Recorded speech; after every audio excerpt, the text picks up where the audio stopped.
તો પ્રથમ વરસાદમાં જ પાણીમાં બેઠું છે સુરતમાં વરસાદી માહોલ વચ્ચે આફત સર્જાઈ છે। ઉધના લિંબાયતને જોડતું રેલવે ગરનાળું પાણીમાં ગરકાવ થઈ ગયું તો વરસાદી પાણીનો નિકાલ ન થતા મુશ્કેલી વધી છે। વાહન વ્યવહાર માટે રેલવે ગરનાળું બંધ કરવામાં આવ્યું। મુખ્ય માર્ગ બંધ થતા વાહન ચાલકો પરેશાન થઈ ચૂક્યા છે તો પાલિકાની પ્રી મોન્સૂન કામગીરી ઉપર પણ પ્રશ્નાર્થ ઉભા થયા। અધિકારીઓ મસ્ત છે અને જનતા ત્રસ્ત છે। સુરતની પ્રજા પાણીથી પરેશાન છે। દર વર્ષે પ્રી મોન્સૂન કામગીરી અને દર વર્ષે આની આ જ સમસ્યા ઊભી થતી હોય છે, તેમ છતાં તંત્રને કોઈ જ ફરક પડતો નથી। દર વખતે એ જ ખોટા દાવા કરવાના, એ જ ખોટા વચન આપવાના, પરંતુ અહીંયા જાણે પ્રજાની એસએમસીને અધિકારીઓને તંત્રને કંઈ પડી જ ન હોય તેવું દેખાઈ રહ્યું છે। બે જ વરસાદમાં, પહેલા જ વરસાદમાં જો આખું સુરત બેસી ગયું હોય, બેઠું થઈ ગયું હોય, એનું કારણ એ છે કે પ્રી મોન્સૂનની યોગ્ય કામગીરી કરવામાં ન આવી।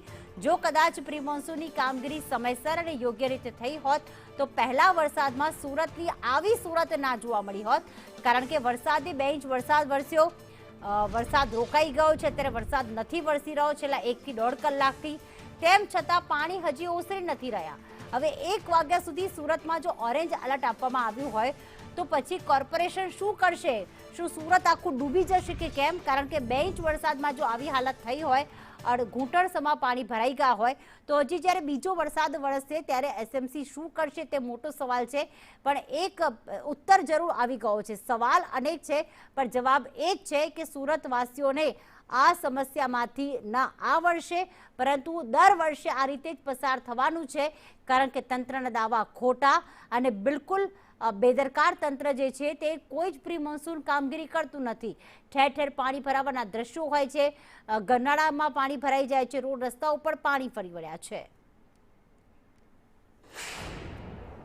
સુરતમાં જામ્યો છે વરસાદી માહોલ અને આ વરસાદી માહોલ વચ્ચે સુરત શહેરના જે રીતે ખાસ કરીને ઉધના લિંબાયતને જોડતો રેલવે ગરનાળું વરસાદી પાણીમાં ગરકાવ થયેલો સીધો જોવા મળી રહ્યો છે। પાણીનો નિકાલ ન થતા અંતે રેલવે ગરનાળું વાહન વ્યવહાર માટે બંધ કરવાનો વારો આવ્યો છે। તમે સીધા દ્રશ્યો જોઈ શકો છો। આ ગરનાળું છે ત્યાં પાણી ભરાઈ જતા તેને પાણીનો નિકાલ ન થતા તેને બંધ કરવાનો વારો આવ્યો છે। કેટલાક સ્થાનિક લોકો પણ ઉપસ્થિત છે, તેમને આપણે પૂછવાનો પ્રયાસ કરીશું। भैया कितने साल की यहाँ पे जो समस्या आ रही है? यहाँ तो बहुत सालों से समस्या मैं देख रहा हूँ, करीब 10-12 साल से ऐसा ही स्थिति चलता है। हर एक साल जिस बारिश का मौसम में आता है तो पानी भर जाता है। ये कहेंगे कि ध्यान देते हुए आप ऐसा काम करें कि ताकि पब्लिक को तकलीफ न हो, ये जल्दी से जल्दी जो समस्या है समाधान कर दें, तो इससे जनता को कठिनाई का सामना करने में बहुत ही अच्छा हो जाएगा कि झेलना नहीं पड़ेगा कठिनाई को।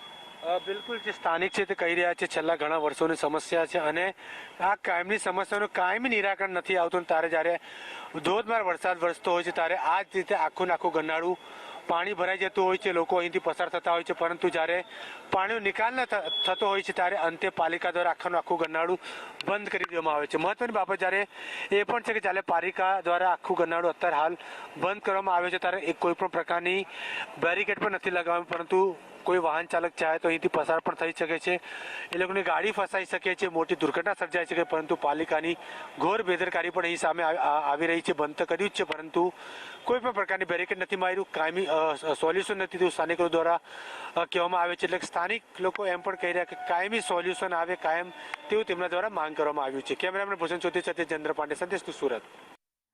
તો કોઈ જ સમસ્યાનો નિકાલ નથી આવી રહ્યો। લોકો એવું કહે છે કાયમી સમસ્યાનો ઉકેલ લાવો, પરંતુ દર વર્ષે આની આ જ સમસ્યા રહેતી હોય છે। સુરતના આ એક્સક્લુઝિવ દ્રશ્યો અત્યારે આપ જોઈ રહ્યા છો કે ગરનાળામાં દર વખતે પાણી ભરાઈ જાય છે, એના કારણે એક સ્થળથી બીજા સ્થળે જવું લોકો માટે અહીંયા મુશ્કેલ બની જાય છે અને પાણી એવું ભરાય છે કે પછી ઓસરવાનું નામ જ નથી લઈ રહ્યો અને એટલા જ માટે લોકો પરેશાન થઈ રહ્યા છે।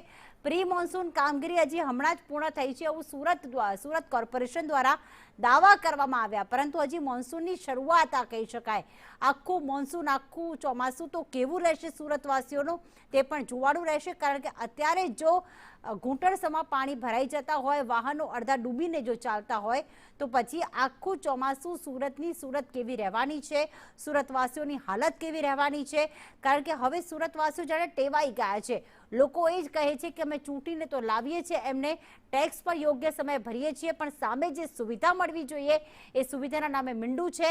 2 ઇંચ વરસાદ છે, યાદ રાખજો, વારંવાર એ જ કહી રહી છું હું કે 2 ઇંચ વરસાદ સુરત જળબંબાકારની સ્થિતિમાં આવી ગયું છે. અનેક રસ્તાઓ પર વાહન વ્યવહાર ખોરવાઈ ગયો છે, લોકો એક સ્થળેથી બીજા સ્થળે જઈ નથી શકતા.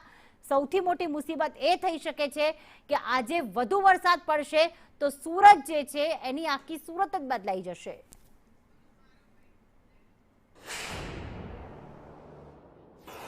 સુરત શહેરમાં જે રીતે વરસાદી માહોલ જામ્યો છે ત્યારે સુરત શહેરના ઉધના લિંબાયતને જોડતો ભીમનગર છે, ભીમનગર રેલવે ગરનાળું છે તે ગરનાળું વરસાદી પાણીમાં ગરકાવ થયેલો જોવા મળી રહ્યો છે.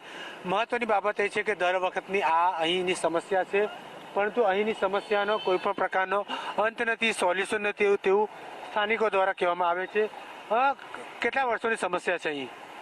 ये समस्या जब से मैं पैदा हुआ ना तब से स्कूल में जाता था तब से समस्या है, जब से छोटे थे ना तब से समस्या है, तब से पानी जमा ही होता है इधर. जब स्कूल जाते थे नगर प्राथमिक में तब से बैग पकड़ के इतने पानी में ही स्कूल से रिटर्न आते थे हम लोग. अच्छा, नगर निगम किस प्रकार काम करती है? तो नगर निगम आप देख ही रहे हो जैसा है वैसा.